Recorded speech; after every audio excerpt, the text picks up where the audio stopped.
के क्वेश्चन को डिस्कस करेंगे जो आगामी परीक्षा के लिए आप लाभान्वित होंगे और 18 जनवरी से पेपर निर्धारित है, उसमें भी आप लाभान्वित होंगे।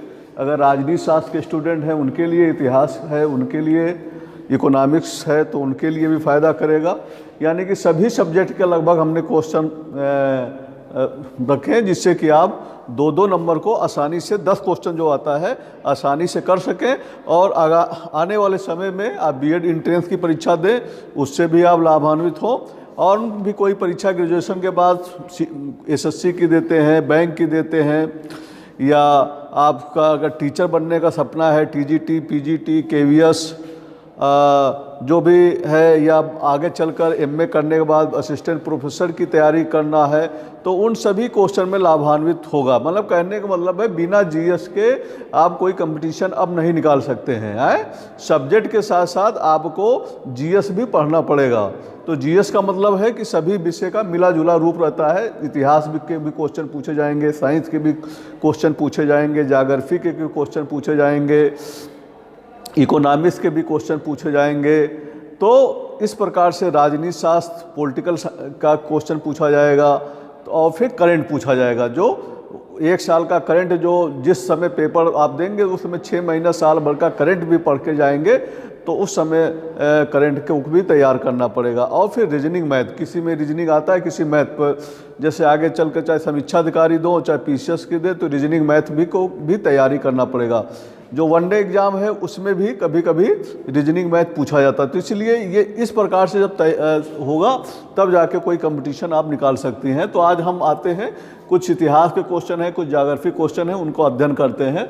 तो निम्न में से किस ग्रंथ में कहा गया है कि वे जो संस्कृत भाषा शुद्ध रूप से नहीं बोल सकते उन्हें मलेच्छ कहा जाता है। उन्हें मलेच्छ कहा गया है वैदिक काल में। तो किस ग्रंथ में है? शतपथ ब्राह्मण में है, गोपद ब्राह्मण में है, श्वेताश्वर उपनिषद में है कि बृहदारण्यक उपनिषद में है? और बताओ, तुम लोग बताओ। शतपथ ब्राह्मण में है। Very good, Shatapatha Brahmana. तो शतपथ ब्राह्मण में मलेच्छ शब्द का प्रयोग हुआ है। इस ग्रंथ में मलेच्छ उन्हें कहा गया है जो संस्कृत भाषा शुद्ध रूप से नहीं बोल सकते थे और जो संस्कृत परंपरा से भिन्न भाषा भाषी बोलते थे, तो उनको मलेच्छ कहा गया। जो वैदिक काल में जो संस्कृत नहीं बोल सकते थे उनको मलेच्छ कहा गया है। तो यानी कि जो संस्कृत शुद्ध रूप से बोल सकते थे वो पहली बार उल्लेख जो है शतपथ ब्राह्मण मिलता है। भारत में स्थानीय शासन का जनक किसे कहा जाता है? स्थानीय शासन का जनक किसे कहा जाता है? लॉर्ड रिटन को, लॉर्ड रिपन को, लॉर्ड कर्जन को, लॉर्ड डलहौजी को। बताइए। लॉर्ड रिपन को। और तुम लोग बताओ। लॉर्ड रिपन को स्थानीय शासन का जनक कहा जाता है। भारत के राष्ट्रपति पर महाभियोग चलाने के लिए कम से कम कितने दिन की पूर्व सूचना आवश्यक है? मतलब उनके ऊपर जब महाभियोग चलाया जाए, महाभियोग कब चलाया जाता है? कब राष्ट्रपति कानून के अनुसार काम नहीं करते हैं और लग जाता है कि अब ये इनको हटाना आवश्यक हो गया है, तो महाभियोग अभियोग लगाया जाता है कि आप, तो उनको पहले से सूचना दी जाती है कि आपके ऊपर महाभियोग चलाया जाएगा। तो ये लोकसभा, राज्यसभा दोनों मिलकर महाभियोग लगाते हैं और विशेष बहुमत से पारित प्रस्ताव पे अगर पास हो जाता है तो राष्ट्रपति उस दिन से उनका पद क्या होता है? बहिष्कृत हो जाते हैं और इस प्रकार से उनको पद अपना खाली करना पड़ता है। तो कहने का मतलब है कितने दिन में? 7 दिन में पहले सूचना देनी होती है कि 10 दिन के 14 दिन 20 दिन? बताइए। मालूम है? तो इसके पहले 14 दिन की सूचना देनी पड़ती है। Very good. ये क्वेश्चन बहुत बार पूछा जाता है और इम्पॉर्टेंट है, किसी भी परीक्षा में, आने वाले आगामी किसी भी परीक्षा में पूछा जा सकता है। तो भारतीय संविधान के अनुच्छेद 61 में राष्ट्रपति पर महाभियोग चलाने की प्रक्रिया है। राष्ट्रपति पर महाभियोग की प्रक्रिया संविधान के अतिक्रमण पर संसद के किसी भी सदन द्वारा लागू की जा सकती है। संसद के किसी भी सदन में, यानी कि लोकसभा में भी प्रस्ताव पारित किया जा सकता है, राज्यसभा में, कब किया जाता है? जब राष्ट्रपति महोदय संविधान का अतिक्रमण करते हैं, यानी कि संविधान के अनुसार काम नहीं करते हैं, तब लगता है लोकसभा के सदस्यों को, राज्यसभा के सदस्यों को कि अब राष्ट्रपति को उनको पद से हटाया जाए, या जब लोकसभा राज्यसभा के सदस्य अगर चाहते हैं तो विशेष बहुमत 2/3 के बहुमत से जब प्रस्ताव पारित हो जाता है, तो लेकिन उसके पहले 14 दिन की पहले सूचना दी जाती है कि आपके ऊपर महाभियोग चलाया जाएगा, तो उनको लग जाएगा कि अब हमें पद से हम हटने वाले हैं। तो इस प्रकार से ये महाभियोग बड़े पदों पर चलाया जाता है। इसी प्रकार से मुख्य न्यायाधीश को अगर हटाना हुआ तो उनको भी महाभियोग लगाया जाएगा। उच्च न्यायालय के न्यायाधीश हुए तो उन पर भी लगाया जा सकता है। तो इस प्रकार से महाभियोग प्रक्रिया अधिकतर क्या है, जो संविधान के नियम के अनुसार अगर कोई कार्य नहीं करता है तो उस प्रकार से महाभियोग प्रक्रिया लगाई जाती है। तो 14 दिन की पहले की सूचना देकर राष्ट्रपति को हटाया जा सकता है। अगला क्वेश्चन है, भारत के किसी राज्य के राज्यपाल को पद और गोपनीयता की शपथ कौन दिलाता है? हर राज्य में जानते हैं, भारत के किसी भी राज्य के राज्यपाल के पद और गोपनीयता की शपथ कौन दिलाता है? भारत के राष्ट्रपति, भारत के उपराष्ट्रपति, राज्य के विधानसभा के अध्यक्ष, कि राज्य के उच्च न्यायालय के मुख्य न्यायाधीश? और तुम बताओ मीना, तुम बताओ, क्या नाम तुम्हारा? प्रियंका, बताओ। तो इसका सही आंसर होगा राज्य के उच्च न्यायालय के मुख्य न्यायाधीश। जो राज्य का उच्च न्यायाधीश है वो शपथ दिलाता है, ना कि राष्ट्रपति। राष्ट्रपति तो उनकी नियुक्ति करता है प्रसाद पर्यंत, लेकिन शपथ जब किसी राज्य में राज्यपाल जाते हैं तो उच्च न्यायालय के मुख्य न्यायाधीश वहाँ पहले शपथ दिलाएंगे तब, लेकिन नियुक्ति राष्ट्रपति करते हैं, उनके हस्ताक्षर से द्वारा या मौखिक रूप से वो नियुक्त करते हैं। तो राष्ट्रपति नियुक्त करते हैं और राष्ट्रपति के प्रसाद पर्यंत कोई राज्यपाल रह सकते हैं, लेकिन शपथ कौन दिलाएगा? राज्य के उच्च न्यायालय का मुख्य न्यायाधीश। तो राष्ट्रपति को कौन शपथ दिलाएगा? तो राष्ट्रपति कब कोई होता है, कौन दिलाता है? तो सुप्रीम कोर्ट के मुख्य न्यायाधीश शपथ दिलाएंगे। आपने देखा होगा श्रीमती दुर्मुतु जी जब राष्ट्रपति का लिया तो मुख्य न्यायाधीश ने शपथ दिलाया था। एक पैरेलल होता है, यानी कि राष्ट्रपति को वहाँ पे सुप्रीम कोर्ट के मुख्य न्यायाधीश, और राज्य के राज्यपाल को शपथ कौन दिलाता है? उच्च न्यायालय के जो मुख्य न्यायाधीश होंगे, या वरिष्ठतम अगर वो नहीं है तो वरिष्ठतम मुख्य न्यायाधीश जो होगा वो शपथ दिलाएगा। समझ में आया? यही प्रावधान है। तो इस प्रकार से ये होगा। निम्न में से किस राज्य में तेल शोधनशाला नहीं है? तेल शोधनशाला नहीं है। गुजरात में, केरल में, पश्चिम बंगाल में, छत्तीसगढ़ में? बताइए। पश्चिम बंगाल से नहीं होगा, तो इसका जो सही होगा छत्तीसगढ़। छत्तीसगढ़ में तेल शोधन मतलब शुद्ध करने का कारखाना, इसी को कहते हैं ना तेल शोधन खाना।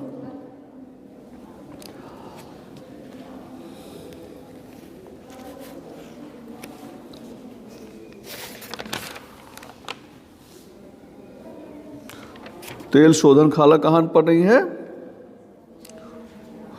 छत्तीसगढ़ राज्य में तेल शोधनशाला नहीं है। गुजरात में केवली, वाडीनगर एवं जामनगर तेल शोधनशाला है। केरल में कोच्चि तेल शोधनशाला है और पश्चिम बंगाल में हल्दिया तेल शोधनशाला है। अगला क्वेश्चन है, निम्न में से कौन सी नदी ऑस्ट्रेलिया में नहीं बहती? कौन सी नदी ऑस्ट्रेलिया में नहीं बहती? हंटर रिवर नहीं बहती है कि ऑरेंज रिवर नहीं बहती है, गिलबर्ट रिवर नहीं बहती है, फिल्डर्स रिवर नहीं बहती है? मोस्ट इंपॉर्टेंट क्वेश्चन है। तो इसमें जो सही आंसर होगा ऑरेंज रिवर जो है ऑस्ट्रेलिया में नहीं बहती है। ऑरेंज नदी दक्षिणी अफ्रीका की सबसे लंबी नदी है।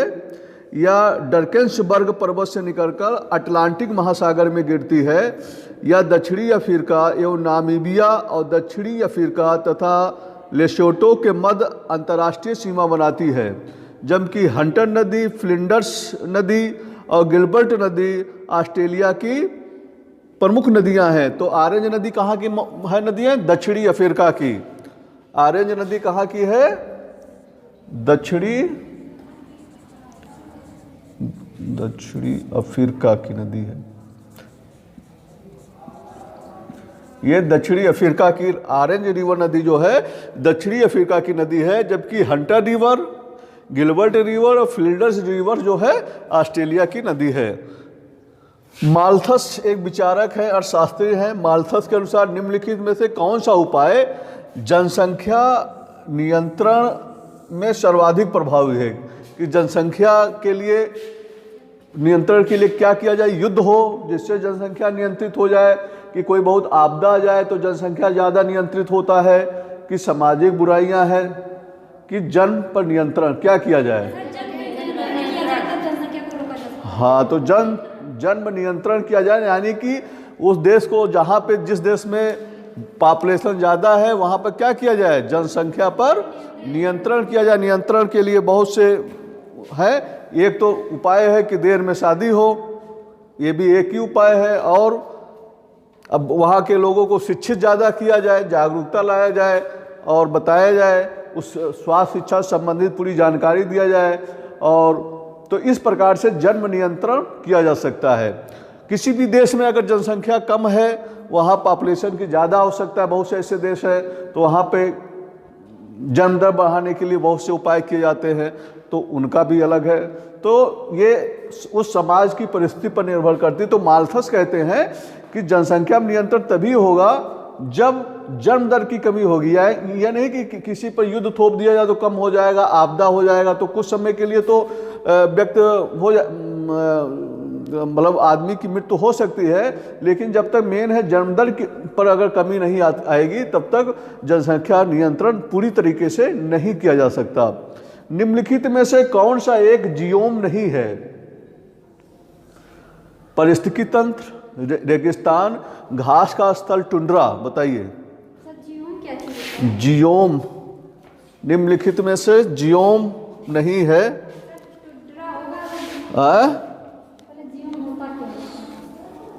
जियोम एक वृहद प्राकृतिक परितंत्र है जिसमें पौधों और जानवरों के समुदाय शामिल होते हैं। जियोम क्या है? एक प्राकृतिक परितंत्र होता है जिसमें पौधों और जानवरों के समुदाय शामिल होते हैं। यहाँ पर सभी जीव जंतुओं में न्यूनतम समान विशेषताएं होती हैं और जियोम के सभी क्षेत्र में समान पर्यावरणीय परिस्थितियाँ पाई जाती हैं। प्रायः एक जियोम को वहाँ की प्रमुख वनस्पति के आधार पर जाना जाता है और उसी के आधार पर उसका नामकरण होता है। जियोम के कई प्रकार हैं, जैसे घास भूम जियोम, मरुस्थल जियोम, टुंड्रा जियोम आदि।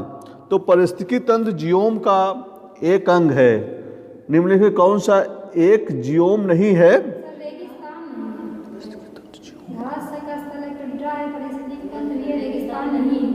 रेगिस्तान में से कहाँ पाए जाएंगे?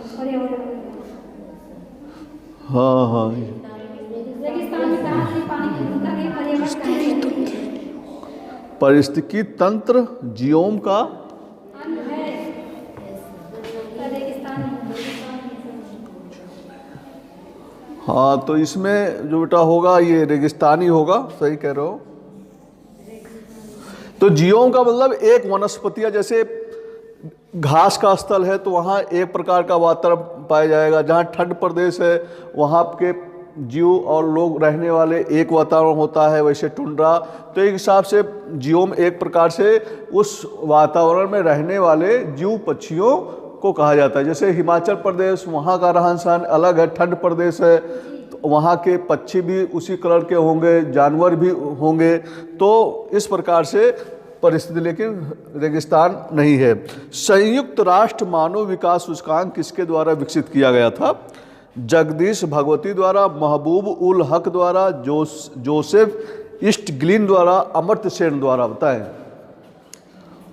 संयुक्त राष्ट्र मानव विकास सूचकांक किसके द्वारा विकसित किया गया था? तो यह था महबूब उल हक के द्वारा इसको विकसित किया गया था, मानव विकास सूचकांक। उसमें बहुत सी चीज़ें ली जाती हैं। और पृथ्वी की जुड़वा बहन कहे जाने वाले ग्रह का क्या नाम है? बताइए। पृथ्वी की जुड़वा बहन शुक्र को कहा जाता है। तो पृथ्वी की जुड़वा बहन शुक्र को कहा जाता है। इस प्रकार से कुछ फिर से एक बार देखते हैं, यानी कि शतपथ ब्राह्मण में जो निम्नलिखित किस ग्रंथ में कहा गया है कि जो संस्कृत भाषा शुद्ध नहीं बोल सकते उन्हें मलेच्छ कहा गया। तो ये पहली बार उत्तर शतपथ ब्राह्मण में मिलता है। जो शुद्ध संस्कृत नहीं बोल सकते हैं वैदिक काल में उन्हें मलेच्छ कहा गया है। और भारत में स्थानीय शासन की स्थापना लॉर्ड रिपन करता है। स्थानीय शासन की व्यवस्था उसको जन्मदाता कहा जाता है लॉर्ड रिपन को। भारत में राष्ट्रपति पर महाभियोग चलाने के लिए कम से कम राष्ट्रपति जी को 14 दिन पहले सूचना दी जाती है। ये लोकसभा और राज्यसभा विशेष मोहब्बत के द्वारा महाभियोग चलाया जाता है। भारत के किसी राज्य के राज्यपाल के पद और गोपनीयता की शपथ कौन दिलाता है? राज्य के उच्च न्यायालय के मुख्य न्यायाधीश दिलाते हैं। किस राज्य में शोधनशाला नहीं है? तो छत्तीसगढ़ में नहीं है, गुजरात में है, केरल में है, पश्चिम बंगाल में है। निम्न में से कौन सी नदी ऑस्ट्रेलिया में नहीं बहती है? तो ऑरेंज रिवर नदी ऑस्ट्रेलिया में नहीं बहती है, ये दक्षिणी अफ्रीका में बहती है। जबकि हंटर रिवर, गिलबर्ट रिवर और फ्लिंडर रिवर्स जो है ये ऑस्ट्रेलिया की नदियां हैं। माल्थस के अनुसार निम्नलिखित में से कौन सी जनसंख्या नियंत्रण में सर्वाधिक प्रभावी भूमिका निभाता है? जन्म नियंत्रण। निम्न में से कौन सा एक जीवोम नहीं है? रेगिस्तान। संयुक्त राष्ट्र मानव विकास सूचकांक किसके द्वारा विकसित किया गया है? तो महबूब उल हक द्वारा विकसित किया गया है। पृथ्वी पर जुड़वा की बहन, पृथ्वी का जुड़वा बहन किसको कहा जाता है? तो शुक्र ग्रह को कहा जाता है। इस प्रकार प्यारे विद्यार्थियों, आज हमने कुछ क्वेश्चन को डिस्कस किया जिससे आने वाले आगामी परीक्षा से जरूर आपको लाभ मिलेगा।